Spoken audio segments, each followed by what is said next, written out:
तीसरा बोले मुझे डॉक्टर बनना है, टर टर टर टर टर टर टर टर टर करते रहते, टर बनना है, टर डॉक्टर। 1000 डॉक्टर तो अभी कोरोना की डबल वैक्सीन लगाने के बाद मर गए। कल क्या समाचार है? अपने आप को ही नहीं बचा पाई, वो कैसी डॉक्टर।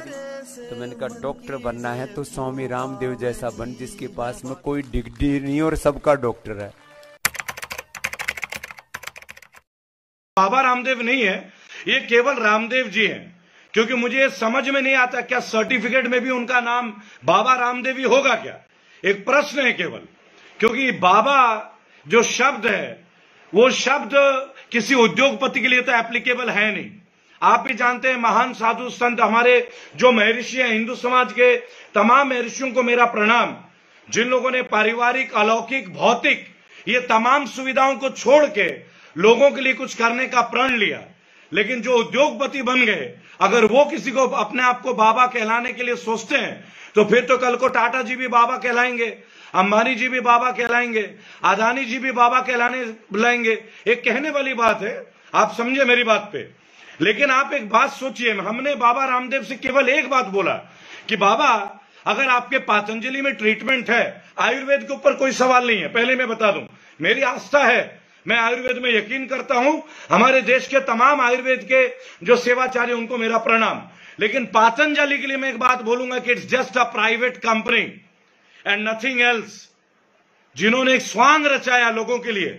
अगर ये देशभक्ति भरी कंपनी होती तो 2020 में मार्च महीने में जब लॉकडाउन शुरू हुआ था, जब कोविड स्टार्ट हुआ था, तब इन्होंने अपने कीमतों की कितनी उछाल करी थी। यही बाबा रामदेव की कंपनी पतंजलि का प्रोडक्ट आप जान सकते हैं। तो मैं इनको बाबा नहीं मानता हूं, मैं इनको रामदेव मान सकता हूं जी, बिजनेसमैन रामदेव।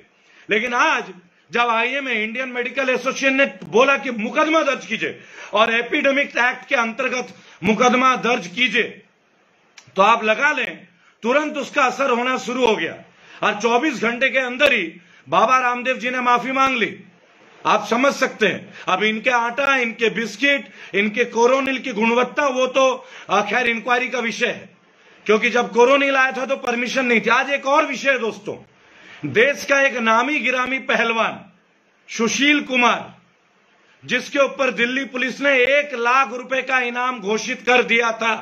और कुछ बीजेपी आईटी सेल के लोग हैं जो लिखते हैं कि उसका मीडिया ट्रायल ना करो। तो मैं एक बात बोलूंगा, क्या दिल्ली पुलिस ने हवा में 1 लाख रुपए का इनाम घोषित कर दिया था क्या? और अगर वो मुजरिम नहीं थे तो मुजरिमों की तरह मुंह छुपा के क्यों भाग रहे थे? क्यों 1 हफ्ते से पुलिस को गच्चा दे रहे थे, 10 दिन से? और क्यों स्कूटी में घूम रहे थे? पुलिस के पास एक एक प्रूफ है। पुलिस ने यह भी कहा, दिल्ली पुलिस ने, कि साक्ष्य, वीडियो एविडेंस है सुशील कुमार के ऊपर की डंडों से इन्होंने पिटाई की है।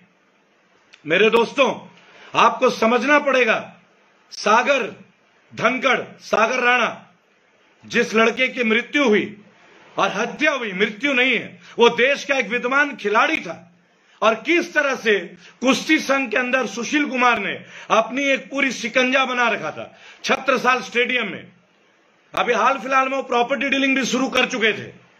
और यही हाल हमारे क्रिकेट की लॉबी का भी है। आपने चेन्नई सुपर किंग के ओनर को देखा था, कैसे निष्कासित किया गया, फिर से वो टीम आ गई। ये सब आपके सामने है, ये कोई मेरी काल्पनिक बातें नहीं है। देश में करप्शन का लेवल क्या है सर, आप देखिए तो सही। एक इतना बड़ा सांसद राजीव प्रताप रूडी, वो एम्बुलेंस को छुपा देते हैं।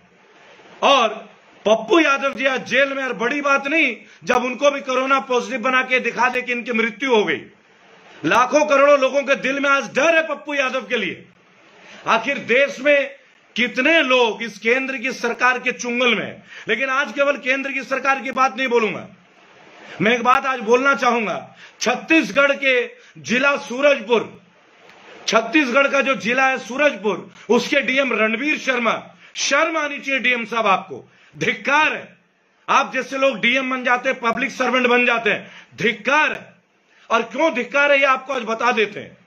रणवीर शर्मा जो कि डीएम है सूरजपुर छत्तीसगढ़ के राज्य के, एक व्यक्ति लॉकडाउन में मास्क पहने हुए बाइक में जा रहे थे, तो डीएम साहब अपने लाव लश्कर के साथ उनको रोकते हैं। जितनी देर में वो व्यक्ति ये बताता है कि मेरा वैक्सीन का टाइम पीरियड है, देखिए मोबाइल में प्रूफ है, तो डीएम साहब उसका मोबाइल लेके फेंक के तोड़ देते हैं और उनके कर्मचारी, पुलिस के जो सहयोगी हैं डीएम साहब के, सिक्योरिटी लोग, वो उनको पीटते हैं, उस व्यक्ति को, निर्दोष व्यक्ति को लाठी से पीटते हैं, उनका मोबाइल तोड़ दिया जाता है। ये देश में आज हालत है। क्या देश में छत्तीसगढ़ की सरकार को शर्म आनी चाहिए। धिक्कार है बघेल जी आपके ऊपर, कांग्रेस की सरकार के ऊपर धिक्कार है, प्रियंका गांधी की चुप्पी पे धिक्कार है, राहुल गांधी तुम पे धिक्कार है। शर्म आनी चाहिए तुम्हें, शर्म आनी चाहिए राहुल गांधी तुम्हें।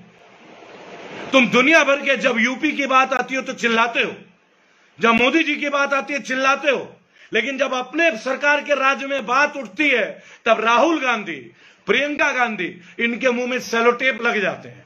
लानत है सोनिया गांधी जी, आपके कांग्रेस की सरकार पे लानत है। भूपेश बघेल, आपके सरकार पे लानत है। और अब एक वीडियो आती है जब डीएम साहब, छत्तीसगढ़ के सूरजपुर के डीएम साहब, आप माफी मांग रहे हैं, लेकिन उसमें भी वो कहते हैं कि वो व्यक्ति आनाकानी कर रहा था, बहाने कर रहा था। शर्म आनी चाहिए रणवीर शर्मा जी। ये वही है दोस्तों जिनके ऊपर 10,000 का रिश्वत का आरोप भी ऑन कैमरा में हुआ था। ये वही डीएम साहब है, ये कोई नए नहीं है। हमारे देश में अफसरों का ये हाल है, नेताओं का ये हाल है, केवल गरीब जनता परेशान है और पिस रही है। मोदी जी, वक्त है, रिजाइन कर दीजिए। और भूपेश बघेल जी, आपको भी रिजाइन कर देना चाहिए। कांग्रेस में आप निकम्मे साबित हुए। आपके राज्य में नक्सलियों ने हमारे देश के पैरामिलिट्री फोर्सेस की हत्या की। आपको शर्म होना तो रिजाइन कर देना चाहिए, रिजाइन। लेकिन सोनिया गांधी चुप रहेंगी। जब बीजेपी की बात आएगी तभी बोलेंगे, अपने लिए कोई कुछ नहीं बोलेंगे। राहुल गांधी का कोई टिप्पणी नहीं आएगी। क्यों राहुल गांधी जी? कोविड के ऊपर इतने लेक्चर, लेकिन आज जब कांग्रेस शासित छत्तीसगढ़ में इतनी बड़ी कमी, तब आप गूंगे बन के बैठे हैं। प्रियंका गांधी जी कहां हैं आप? जब देखो हाथरस भाग जाती हैं, कभी मुजफ्फरनगर, अब राजस्थान। जब छत्तीसगढ़ की बारी आती है, सब एक ही थाली के चट्टे बट्टे हैं, मैं आपको बता दूं। इसीलिए रेबल फाउंडेशन मेहनत कर रहा है कि जल्द से जल्द इन लोगों को सुधारें 2022 और 2024 में, और अच्छे लोगों को पार्लियामेंट में लाया जाए, जो क्राइम फ्री हो, जो क्रिमिनल्स ना हो, जो 70 साल के बूढ़े ना हो। सोनू सूद जैसे लोग, इन्हें आना चाहिए देश की राजनीति में। और सोनू सूद की तरह और भी कई लोग हैं भारत में, एक्टिविस्ट हैं, जिनको आना चाहिए, वॉलंटियर्स हैं जिनको आना चाहिए, जो अपने प्राणों की रिस्क लेते हैं इस कोरोना काल में भी। लेकिन आज तमाम मंत्री पल्लू के अंदर छुप के बैठ गए हैं। और यही बाबा रामदेव, जो सलवार शर्ट पहन के दौड़े थे रामलीला ग्राउंड से, आज ये कहते हैं कि देश को इन दवाइयों ने मार दिया। अरे भाई, आप ही दवा दे दीजिए, किसने मना कर रखा है? बांटिए ना गरीबों में। लाखों करोड़ों का टर्नओवर है, कहां लेके जाएंगे? आप तो विवाहित भी नहीं है, आप कहते देश ही आपका परिवार है।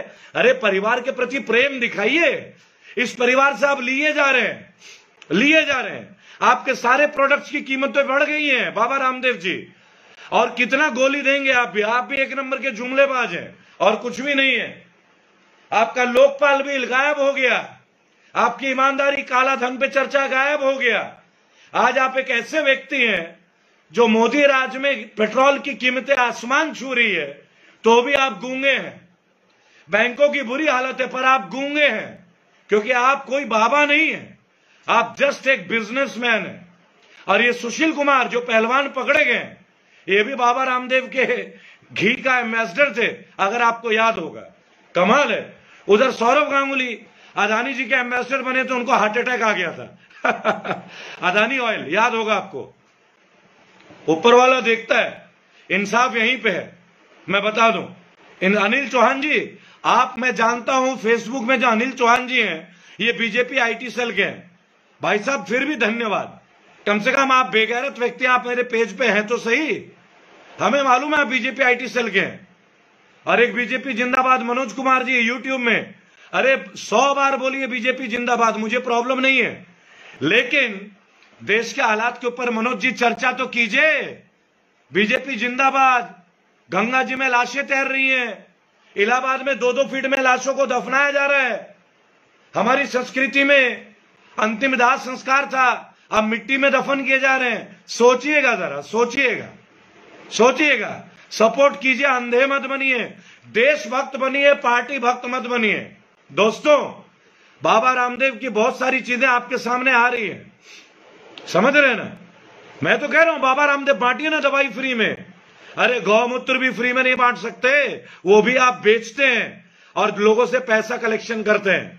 दोस्तों, कल एक बहुत बड़ी बात आप लोगों से शेयर करूंगा कि हमारे देश में कितने बड़ा एक घोटाला हुआ है पिछले 6 साल में। कल आप लोगों के साथ शेयर करूंगा, आप सुनेंगे तो चौंक जाएंगे। बने रहिएगा, अपना सपोर्ट देते रहिएगा। आज थोड़ा गला बैठा है, माफी चाहूंगा, तब तक अलविदा लूंगा। अगर आप चाहते हैं गरीब हर वंचित इंसान की आवाज आप तक पहुंचे तो हमारे चैनल को सब्सक्राइब करें और बेल आइकन का बटन दबाना ना भूलें। देखते रहिए बहुजन हलचल न्यूज।